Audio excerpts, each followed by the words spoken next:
All right, let me see. All right, good evening, everyone. Like I said before, my name is Eric, and tonight is not like a real deep dive into the solution focus approach, because we would need way more than an hour together.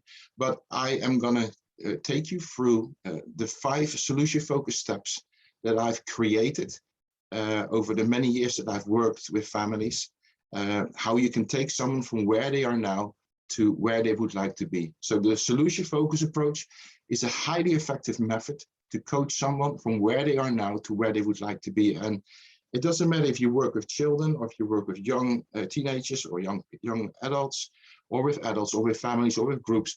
The principles of the solution focus approach and the steps can be used as a whole, but also what you will see, the 5 steps that I'm going to introduce, will also be able to, you'll be able to use that individually. So the solution focused approach really is all about knowing which powerful solution focused questions to that you need to ask. What you will find, I mean, you're all from different places. Some people are at school, some people work as social workers, family support practitioners. Solution focus is about asking questions. Asking the right questions will open up doors, but I'm going to explain it way deeper than that. So the solution focus approach helps the person you are working with, and this is an important one, to take ownership of their journey, as well as increase their willingness to engage with you. I mean, I don't know about you, but since 2003, that's when I was introduced to the solution focus approach. I work with over 1,000 families using the solution focus approach. And there was always one thing that was vitally important for me, and that if I could get the family or whoever I was working with to the place of them taking ownership of the process, real ownership, not just saying that, the words that they think you want to hear because they either want to please you or get rid of you. But if they come to the place to take real ownership, then that makes the journey so much easier. And the same thing is that if we could increase their willingness to engage with you, that again would make it so much easier. So the questions within the solution focus approach will offer that. So the solution focus approach also, this is really interesting, it provides a clear structure that you can follow. Over the last 11 years, I've trained over 4,500 professionals in the solution focus approach, face to face, when we were still allowed to do that. But the really interesting thing there was, at the beginning of each training, I always ask people, what sort of approach do you use when you really try to help families to shift their situation? Or, what is it that you do? And the answer that I got back, at least of 80% of the people, is that they said that, Eric, I just feel that I'm just winging it. I am just winging it. And after the 2 days training, all these people said, man, now I really feel that I have a structure, and that structure will help me to go from the just winging with it feeling to feeling confident in knowing how I could help the families to move from where they are now to where they would like to be.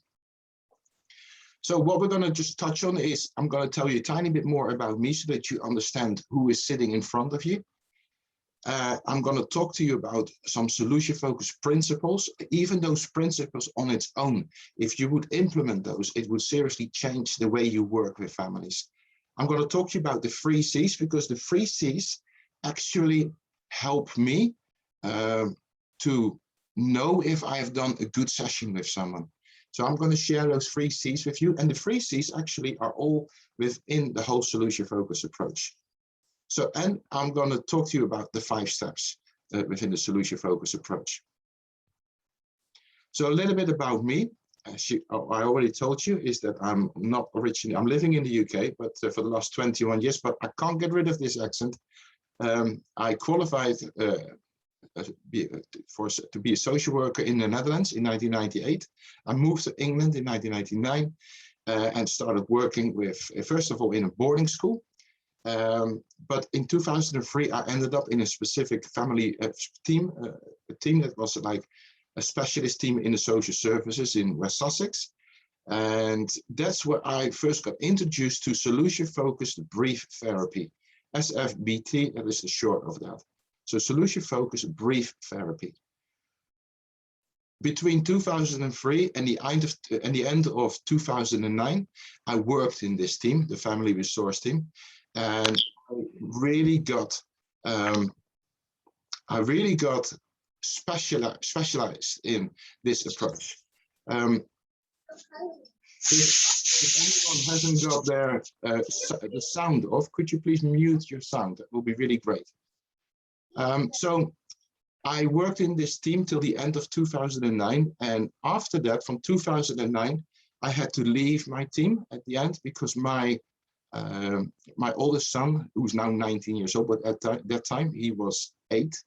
In 2009, he was 8 years old. He was diagnosed with autism at the age of 2.5, and we found a specific program that we wanted to do at home, and I really wanted to be there for him. So I left the team and I started my own company called Solution Focused, and over the 11 years trained over 4,500 professionals through the whole of the UK, worked with many local authorities, and really learned how powerful the solution focused approach is. So let's have a little look. So let's look at the solution focused principles. Each of those principles on its own can really make a change in how you think and how you work with the people that you work with. So initially, one of the first principles that they teach you is that we see, and when I talk about family, you can basically think about the person that you are working with, but I'm just going to talk about a family. So we see the family as the expert of their own situation. This doesn't mean that we agree with them, but it is a very respectful way of approaching someone. What I've learned over the many years that I've now worked with families, that often their experience of social workers or other professionals sometimes can be like that of a bulldozer, that they come in and they straight away focus on the problem. But we used to have a leaflet in my team that clearly said, you know, we're not coming in to start telling you what to do. We see you as the expert of your family. And I think it's just a real polite way, because they do know their family best. Like I said, if you have any questions, either put them in the chat box, but in an ideal world, just put them on a piece of paper, and at the end in the Q&A, you can throw it at me. So we help families, this is also interesting, we help families to focus on what they do want. And this is really important, not what they no longer want. If I would give you a simple example, if I would ask a family what it is that they want to achieve from working with me, and they say, I want my children to stop fighting, then they're actually telling me what it is that they no longer want. They don't want their children to fight anymore. So it is my role as a solution-focused practitioner to really help them to understand, to get clarity about what it is that they do want. Because once people know what it is that they do want, it is a lot easier to get where you want to be or where you want to go. So yeah, so we help families to focus on what it is that they do want. And I'm really curious, from today onwards, I really want you to take this with you, this little thing that when someone is going to tell you, sometimes even on referral forms, we see it written down what it is that they no longer want to see from the family, rather what it is that they do want to see. So try to take that with you and really think about it, because you will start to see it now more and more, that you need to have on your piece of paper or in your mind what you're going to do. It is what they do want. Another one of the solution-focused principles is, if something works, do more of it. Sounds very straightforward and simple, but so if it doesn't work, stop doing it and throw it in the bin and leave it there. And you have to think of a new strategy. You know, so many times, especially in the beginning when I was working with families, week after week after week, the family did the same thing with their children or with their situation, but every time they were expecting a different outcome. And well, you know, the word that for people that expect a different outcome by doing the same thing over and over again, that is insanity. And so we see that. So the whole concept of this is that we educate. I mean, that is another part of the solution focused approach, that we educate people about their own thinking, about themselves, because if we can help them to get an increased awareness of who they are, of themselves, then it will be way more easier for them to start making better decisions. So we need to make them aware is that, if something doesn't work, stop doing it. And if it works, let's do more of it. We don't have to invent the wheel again. So if it doesn't work, we chuck it in the bin and we leave it there. And then we think of a new strategy. And that's not just for the parents, it's also for workers. I have met so many workers who were overwhelmed because they had to go to the same family again and do the same thing again. It is also very important for you to know, what it is that you want to do with the family. But also, if something doesn't work, then you have to just stop doing it and think of a new strategy. Also, just makes me think, see if I can go back. We help the family to focus on what it is that they do want. I think this is also a very important part about your bit of work, that you have clarity about what it is that you want to do with the family, but more about that a little bit later. So when using the solution focus approach, we will work with small achievable steps. And they are not just small achievable steps. They are seriously, ridiculously small achievable steps. But I'm going to talk about it as one of the 5 steps. I'll talk a little bit more about it in a moment. But I love the fact that we work with small achievable steps. But why I love it, you have to hang on and find out in a moment. This is my favorite. This changed everything that I did. The Eric before solution focused actually would give someone within the first 10 minutes of seeing them, I would start offering them all the ideas that I had in my toolbox and in my thinking. I did this with this family and it worked. Maybe you should try it. And I did it. I came from a good place. I wanted them to shift and to help them. But it wasn't helpful because when you start telling someone what to do, they, like little children, when you tell a little child what to do, they will rebel. And adults, we're just a little bit older, but often I see families when I would advise them what to do, they still won't do it. They don't take the ownership, and so we have to move away from offering our own ideas and suggestions. But instead, we need to become an expert in knowing which questions to ask to get the person to come up with a solution that works for them. Because that is where the magic happens. If you really think about it for a moment, when someone comes up with a solution that works for them, then they own it. And when they own it, they are way more likely to follow through with it. Just simple question, simple things. How many of you, and I've muted you so you can't answer me, but how many of you, and in your own thinking, just answer that, have got children, and in the morning before they have to go to school, you say, go and get dressed now. Or in the evening, go and get changed. You need to get ready. And 10 minutes later, they still haven't done it. And you might end up in a little shouting match or an argument or something like that. I mean, I used to do that, particularly in the morning when I asked him to go and get dressed now and he wouldn't do it. But a while ago, I started to implement, this process. And what I do now is in the morning at about sort of 8 o'clock, I ask my youngest the question. I say, when do you think will be a good time for you to get dressed this morning? And he looks at the clock and he says, on the 4 or on the 5. And as long as I sort of think that is within reason, I say, okay.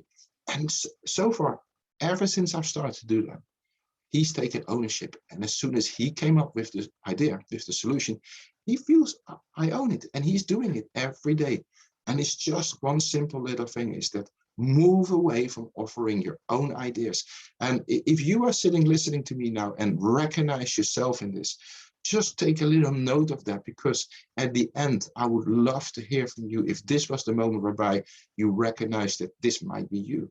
And if so, then I hope that you will take away from this moment here that every time when you want to tell someone what to do, the whole concept is it's not wrong, the ideas that you have in your head, but you need to learn to know which questions to ask to get your idea transferred to their thinking, to their head, so that they come up with it, and when they own it, they're way more likely to follow through with it. That's what I've written down here. If they feel they've come up with it, with the solution, they will own it, and they are way more likely to follow through with the process. So how do I know that I have done a good session? So this is something that I found really interesting in my work. You know, when I started in 2003 and I was introduced, our managers decided to really fully invest in the solution focused training. So we had at least 8 days a year where the guys from Brief in London, that's Europe's largest provider of solution focused training, they came to us and they worked with us as a team. And I became so fascinated to see the changes that it would make. You know, we used to work for 9 months, 10 months, 12 months with families. But once the solution focus approach was introduced, I started to see that we sometimes work with families for 4 weeks, 6 weeks, 8 weeks. And it was just amazing to see that change. And particularly the more pure we became in the solution focus approach, the better the better results we started to see.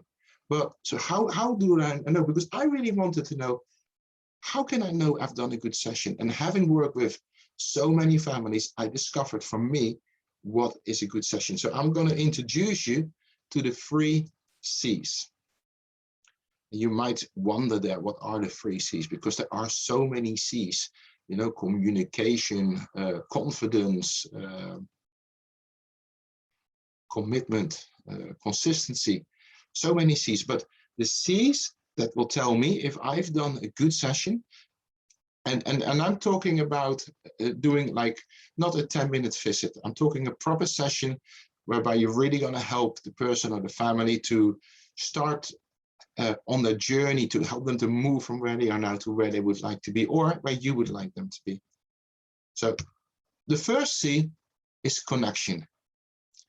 At the end of a session, I need to look back and I need to ask, did I develop a deep level of connection with this person? Because if I don't do that, I will miss out a huge opportunity for the process to go quicker. So if I miss out on connection, I can guarantee that next week I will have to start again. But you know, the 3 C's are all within the 5 steps of the solution focus approach. So I will touch on them a little bit more a little bit later. So once at the end of the session, once I can look back and I can say, yeah, tick, I've created that really deep level of connection with the family. Then I need to check this, the second C, which is clarity. I need to help the family with give them real clarity about what it is that they want to achieve from working with me. If people do not have clarity, and that is for you as well, if you might have find yourself doing some work, realizing that you do yourself have no clarity about what it is, what specific piece of work it actually is that you need to do. And that can create overwhelm, and you end up visiting people or doing the piece of work week after week, but without real clarity. You know, real clarity is so vital that, you know, the more you know about where you want to travel to, the easier it is to get. I mean, I remember once training a group of 55 people in Poole, and if I would have those 55 people at the end of the day, I would shout at them, yay, let's meet at the cinema at 7 o'clock tonight for a drink. The chance that they would meet up at the same cinema, if that's the only information that they've got, it would be most unlikely that they would be there. If I would say to them, guys, let's meet up in the high street, the cinema in the high street, next to the McDonald's, opposite the NatWest, and there's a Starbucks inside. With that detailed information, it will be easier to travel. So what I'm trying to say is, the more clarity you can help the family, the person to gain of what it is that they want, the journey getting there will become a lot easier. If I haven't got that clarity, I can't take it, and I know that I will not get the most out of the session that I could get. And the last one is commitment.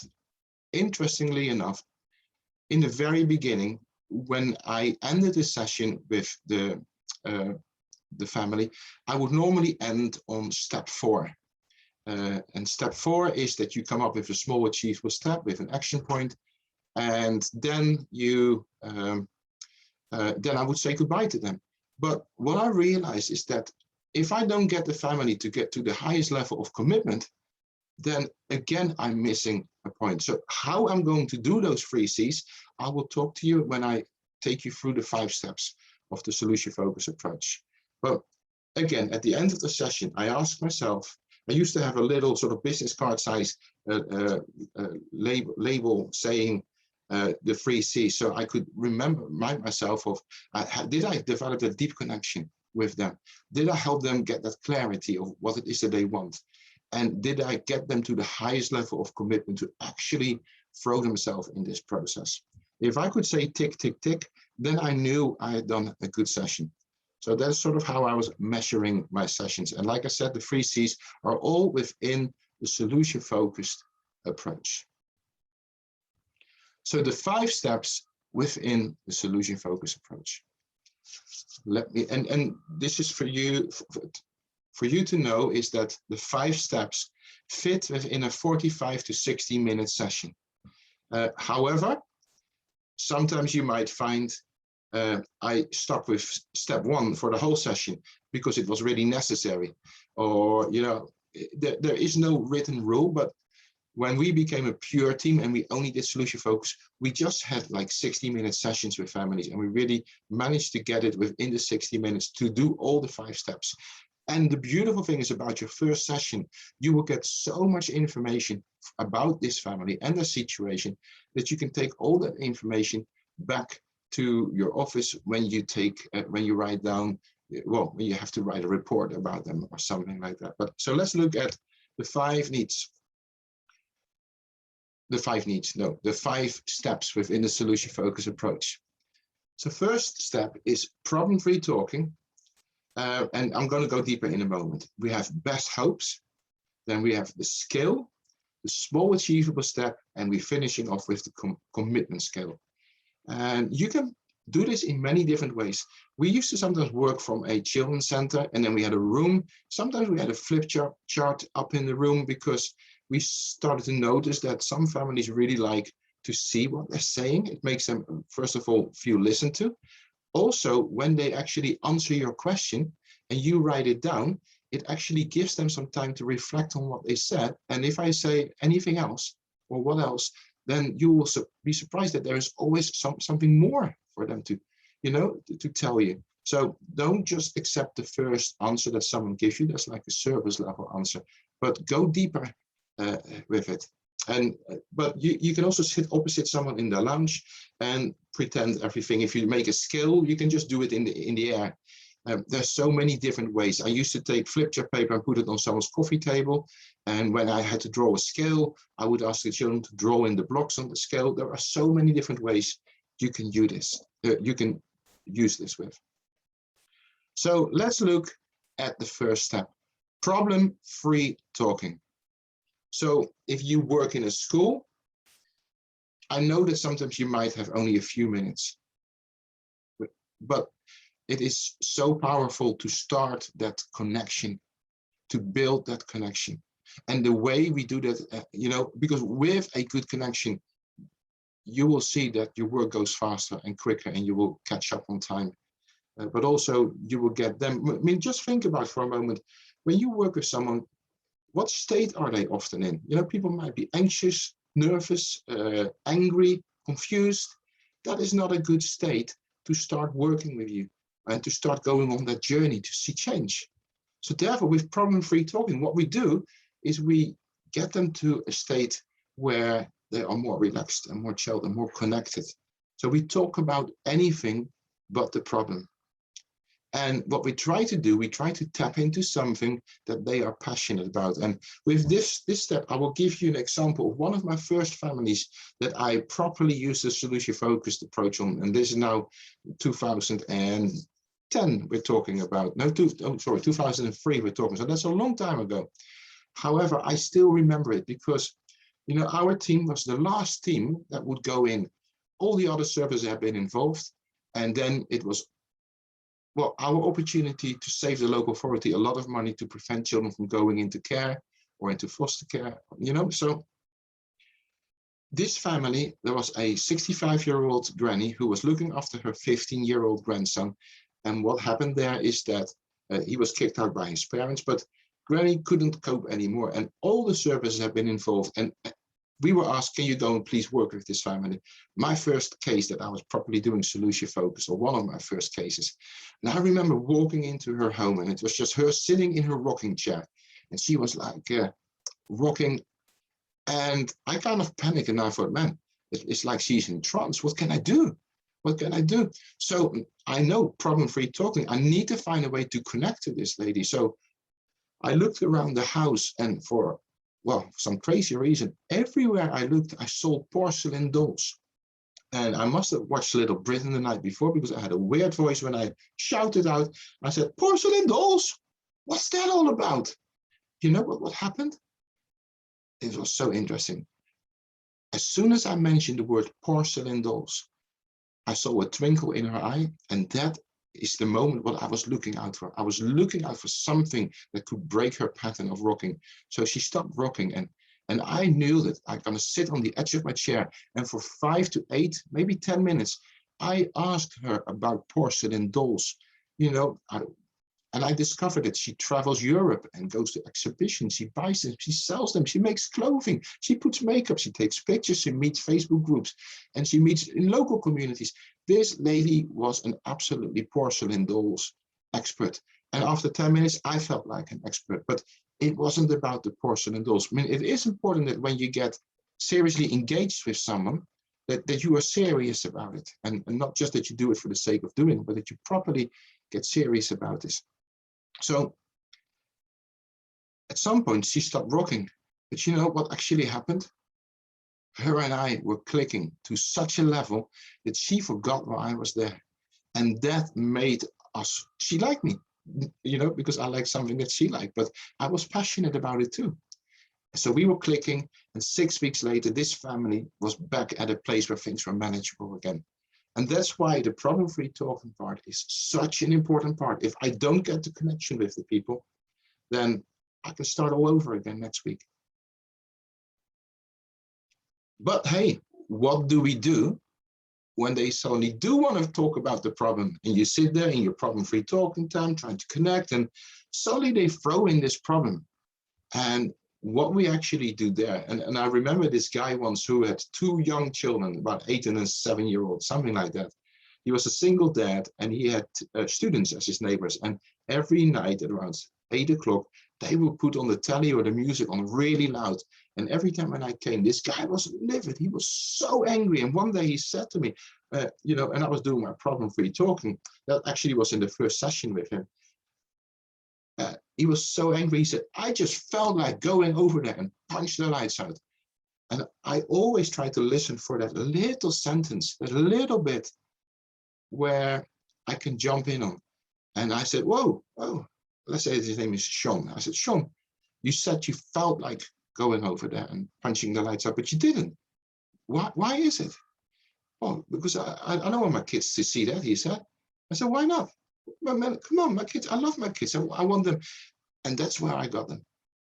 And I managed to shift from, you know, but there's one key element that I did do, but I forgot to tell you, is when someone throws a problem at you and you're not there yet, is there's a good way to say to them is that, you know, that must be really hard for you to have these neighbors that make so much noise, but you know, we'll be able to talk about it later. But you know, as I walked in, I saw these 2 muddy mountain bikes. What is that all about? Who is that in the family that does that? So I hope you can see the key thing here is to acknowledge someone. Because if I would go and he says, oh, man, I could have punched the lights out and I'm so angry, and I would say, oh, look, nice little bird.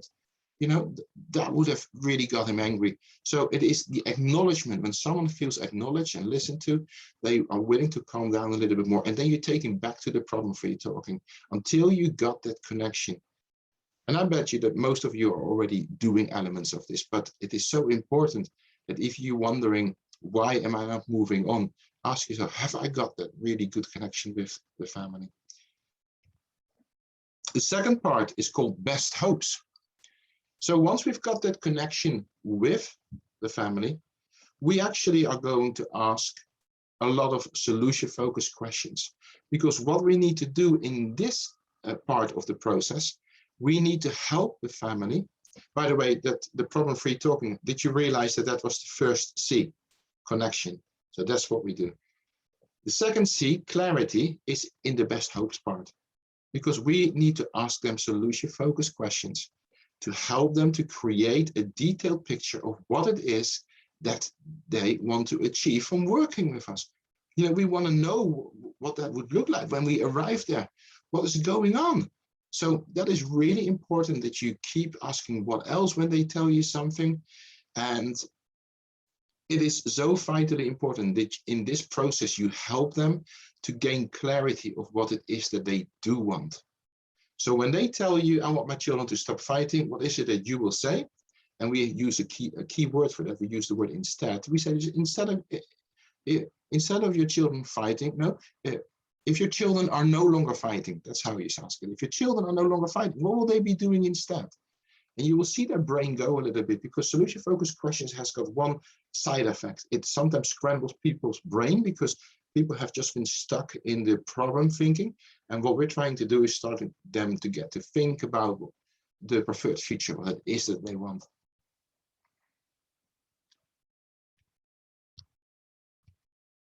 Okay, I just need to check my, there it is. Good, it was stuck. So here we are. What the whole best hopes that the second step, what it also will do, which is vitally important, because I bet that lots of you have worked with families where there is minimum motivation. People that they don't even see that there's a problem, they're just not motivated. And just in case, if there is anyone that doesn't want to work with you, but they are fed up, let's say, with the whole social services coming on board, that's an interesting question that you can ask them. And I used to say to them, you know, if the consequence of you and me working together over the next few weeks, if the consequence of that is that you get rid of it all, would you be interested in that? And I have not heard so far that, how do you call it? That no one has said no to me. So that's a great way to get someone on board. But the solution-focused questions in the best hopes, they will increase their motivation. We'll be able to turn negative goals around, like negative goal is that I want them to stop fighting. So what will they be doing instead? Well, they'll be playing or getting along. So that is what you write down so that you have a clear goal. And your job really is to make that picture as detailed as possible. I mean, like I said, I only have a certain amount of time to go deep into this. So there are, you know, a whole bunch more things that I could share with this, but then I will not have enough time to talk about the other stuff. But I hope that you're getting an idea. After problem-free talking, after the connection, we're going to help them to create that picture of their preferred future, of what it is that they want to achieve from working with you. And we're going to help them to increase their motivation with the solution-focused questions. And also, we're going to explore what has worked in the past, because I love the solution focus. In the beginning, people always say about solution focus, yeah, it's not like counseling. Counseling, you go to the root of the problem and you're trying to turn it around or figure out why it went wrong. But in solution focus, we also look at the past. But we look actually at the past to figure out what worked well, even if it was only for 5 minutes. But anything that has worked in the past, that would be a good thing. To give you an example, I always think of my old head teacher when I was in secondary school. I had to go to his office so many times. Not that he liked me, but I was quite playful and I was still playing. So I was sent to the headmaster office and he always recognized my footsteps. You know, he always focused on the how do you call that, the things that went wrong. But if he would have explored the days that I did come in on time, for example, or the days that I did have a good day, the things that when did it work well and why did it work well? And instead of focusing on the negative and saying, I don't want you to do that anymore, really trying to explore how could we do more of the days that when things were working. So in solution focus, we do explore the past and we draw from the past the things that are working. And let's not invent the wheel again and again. Let's use what has already been working and just increase that. The third step in this process is the scale. And the scale is, I always draw it like from 0 to 10. You can draw it in any way, you can do it horizontal. But the scale has a great function because what it does is it measures the process of the journey. So you have a 0 to 10, and 10 actually stands for that picture of the preferred future that you just help them to create. And we say at 10, you have completely achieved it, and 0 is the worst case scenario. And then we're going to help them to find out, where do you feel that you currently are on your journey? We're going to find out, again, there's another solution focused question there on the scale whereby we can explore their strengths and what has been working well. It's so vitally to know what's been working well, because in step 4, when we are going to explore the small achievable step, sometimes they don't have an idea of a small achievable step. And then we go back to explore what worked in the past. Can we do more of that? So that's really important to hold on to that. And we also want to know on the scale, let's say, you figured out that they're on a 4, but where would they like to be on the scale? And an interesting aspect there is this is how we find out where they would like to be. So you have a scale. I draw it this time horizontal because it's easier. But I always say to the person that I'm working with, I said, knowing that no one is a perfect 10. Knowing that no one is a perfect 10. Where would you like to be? Where things are manageable. That's a key word. 2 key sentences, because often when you ask, where would you like to be? Sometimes they want to please you and they say a 10 because they want to score as high as possible. But let's say that you've discovered that they are at a 4. Now we want to know is, knowing that no one is a perfect 10, where would you like to be? Where things are manageable, but also where you no longer need me. And that's a key question. It's a key question to actually figure out what is that number on the scale where things will be manageable. And what does manageable mean? Manageable means that things will still go wrong from time to time. But you actually, how do you call it? You got them to the level where manageable is that they can rein it back in. So I hope you can see, if you ever do the scale, do not to inform them that no one is a perfect 10, and where is manageable, where it goes wrong from time to time, but you can still rein it back in and control it. And also where you no longer need me. Wouldn't it be nice that at the first session, you can already identify where on the scale they think they need to be to identify that they no longer need you, or to know that you are no longer needed. So it's important. So once you have figured out where they would like to be on that scale, and you also help them just to identify what actually goes on at that number. So if I would walk into your life at a 7, tell me what will it look like? What will I see? What's happening? Then they are at a 4 and they want to be at a 7, let's say, or an 8. And then we really need to help them to start shifting, moving up. And we call that the small achievable step. And if this was a Marks and Spencer's advert, I would say it's not just a small achievable step. It is a seriously, ridiculously small achievable step. Because we want them to taste success. Some of the people say, Eric, I only have 6 weeks to work with this person. I don't have time for small steps. We need to make big steps. But the beautiful thing about the solution focus approaches is that when you get that first small achievable step right, and that is your responsibility to make sure that it is really small and achievable, when they get it right, it anchors them. They taste success, and it will anchor a good feeling of working with you. Because how many times have people in the past worked with someone, said that they would do something, and that person didn't do the solution focused techniques and didn't ensure that they were at a really high commitment level and didn't help them choose the right small achievable step. They will think, man, you see, I told you, tried it, didn't work, and you've lost them. So therefore, seriously, ridiculously small achievable step. We want them to taste success, and we don't move up to a 7 straight away. I only want them to move up by half a point. I mean, if for whatever reason they move up more, they feel like move up more, I will jump up and I do my little celebration dance. But I just want them to move up by half a point. And so I ask them, to really come up with a small achievable step. And I really wanted to come from them.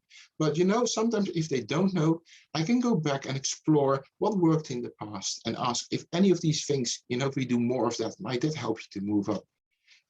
I find the small achievable step one of the most difficult ones, because if I do it wrong, I miss an opportunity to help this family to shift, and I can start all over again next week. So I spend quite a bit of time on getting the small achievable step right. But you know, once they have figured out their small achievable step, I take them to the commitment scale, which is the end. And I hope you also can see that all of these things, the problem-free talking, to the best hopes, the scale, and the small achievable step, you can use them individually. You know, you don't have to use them as a system. When you do therapeutic work with families and you want to take someone through a process, it is super effective when you follow the system. But it is, you can do scaling, you know, the best day of school scale, you know, 10 is the best day. What will it look like? Where are you right now? I mean, there's so many things possible. The best day of your life scale, or the best friendships. I mean, there's so many things. It's really exciting stuff, scales. But it's important to help them reach the highest level, because if I don't help them to reach the highest level to follow through with that small achievable step, then I miss the opportunity. So for their sake and for my sake, I'm going to do everything in my power to help them to move up. So again, you got the scale. 10 stands for I am 100% committed, whoop, whoop. And 0 is I seriously can't be bothered. And then I asked them, I said, you know, where do you think you are on the scale? How committed are you? If they give me a 5 or a 4, I know that it is not the right small achievable step. So I have to either go back to the drawing board, or I need to maybe change certain things. And then this is what I do. I find myself to become a detective. I think of any reason why they might not follow through in the coming week with that small achievable step. And with everything that pops up in my head, I will come up with a question that they need to answer to ensure that they won't use that reason to say, oh, I didn't do it. So I will figure out, you know, for example, what day are you going to do something, what time, where, with who, what do you need? Do you need to make sure that you got time available? What is plan B if plan A doesn't work? It might feel a bit too much, but I promise you, in the end, like I said, I used to finish at the small achievable step and say, I'll see you next week. But when I started introducing the commitment scale, the place where people will sign up to the process, where I get them to the highest level of the commitment to wanting to do this and agreeing to do this, it's almost like them signing something, you know, I'm committing to this. I started to get quicker, better results. So much faster. It was so exciting to see, to add this step to the solution focus approach. So the summary of the solution focus approach, we start with the first C, connection, with problem-free talking. Talk about anything but the problem until we've got that real connection. And you can use anything that you see around you. This is a fun thing to actually practice with each other, because it's quite a tricky thing to learn. You know, because often people are very tense, very stressed, and they want to just straight away talk about the problem. But really important, first C, tick. Then we jump to the best hopes, whereby you're going to help them with solution-focused questions to get a real clarity about a detailed picture about their preferred future, of what it is that they want from working with you, what it would look like, and all of that sort of stuff. Exploring the past, the strengths, and also turning around negative goals with the word instead. Then, once we figured out what it is that they want to achieve, we draw that scale. 10 is everything that we discussed in your detailed picture, having achieved it, and 0 is the worst case scenario. Figuring out where people are, where they want to be, learn about their strengths using the solution focused questions. And it truly will help, you know, because the next week that you see them, you don't have to do the whole thing again. You can go straight back to that small achievable step and figure out, you know, what did they do? How did it go? And, you know, if they, for whatever reason, still not have managed to do it, which if you do the commitment scale is most unlikely, but if they, then instead of saying, why did you not do it? You simply focus on the concept of, you know, tell me, what might you do different next time? And get them to think about that, or ask them if they think that we need to change the small achievable step to get to something that they can commit to more. So after the scale, we figure out the small achievable step, seriously, ridiculously small and achievable, so that, you know, they can start moving up on the scale by half a point. And if they do more, fantastic. But it really is important that they taste success, because that will benefit you as well. You know, for them to, you know, can you imagine that they say to you, man, I didn't move up half a point. I feel I'm 2 points higher. Wow. That is the first time that they will experience such a change and such a positive reaction from me, the worker, because I will celebrate with them. And at the end, get them to commit through all sorts of questions to the highest level possible on the commitment scale. I hope you can see that it is a very clear structure. I'm looking at the time now, and it is 8:22. Let me just see. Oh yeah, that is what I want to tell you. The story of the solution focused bicycle. You might think, what do you mean, Eric? Bicycle. But when I first started working with solution focused, man, did I mess up, because I was so set in my ways that I struggled with this new approach. And I want you to think of a young boy, tiny little boy, who's going on his first bike. We're very mean, we're not putting stabilizers on, and he's pedaling with his little legs. And what happens? Crash. He crashes.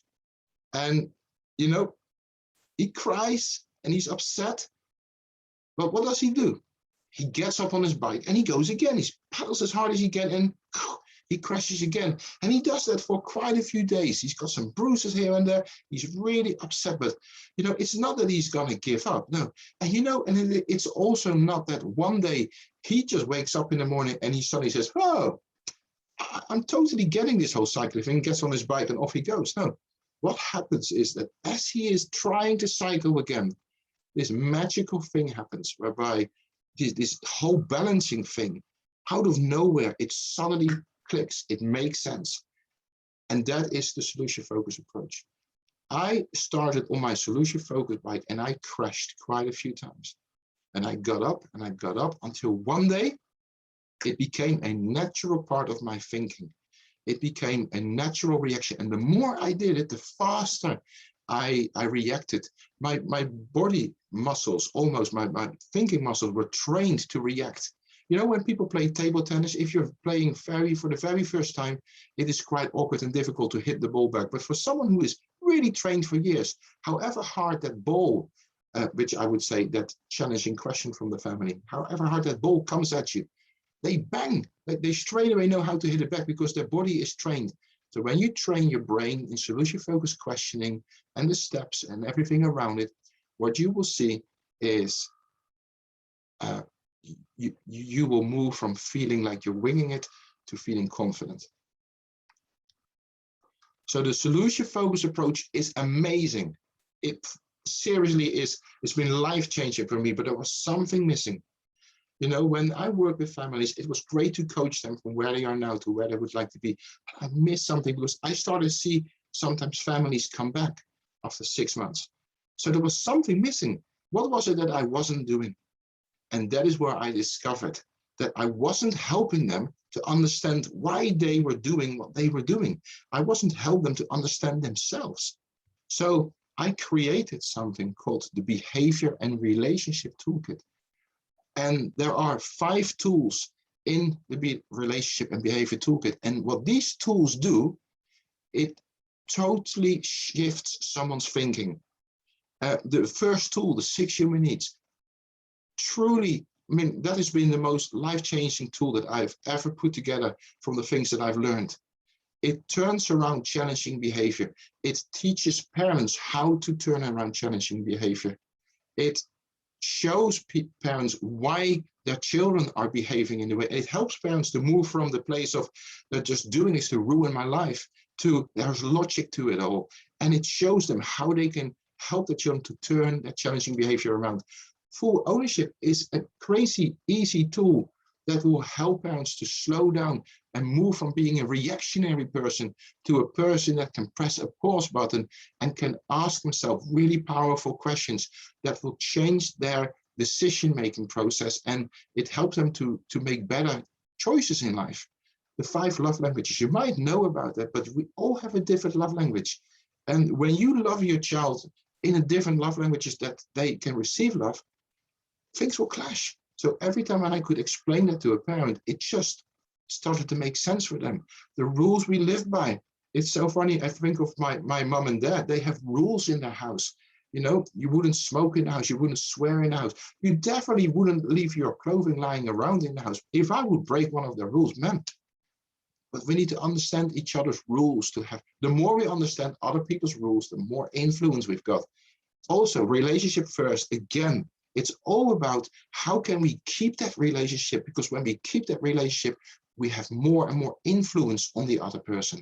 And that's what we want. We want to have the, well, we need as workers the perfect combination of the solution focused approach and the behavior and relationship toolkit.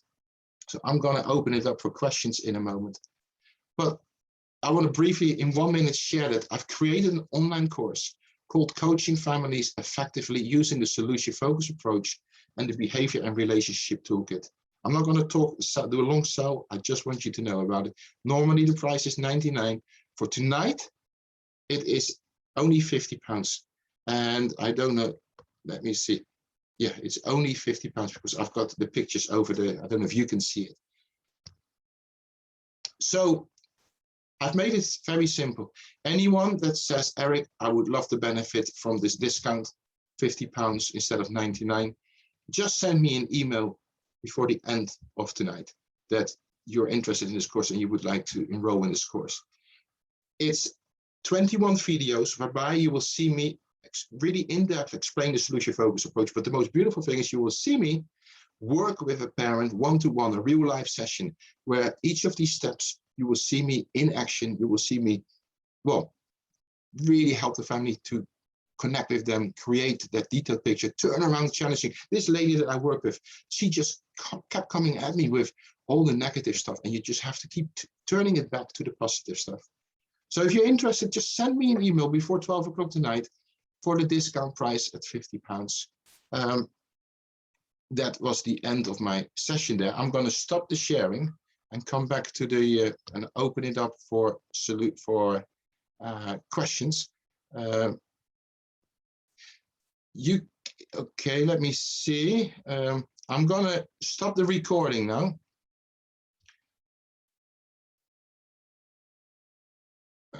Okay.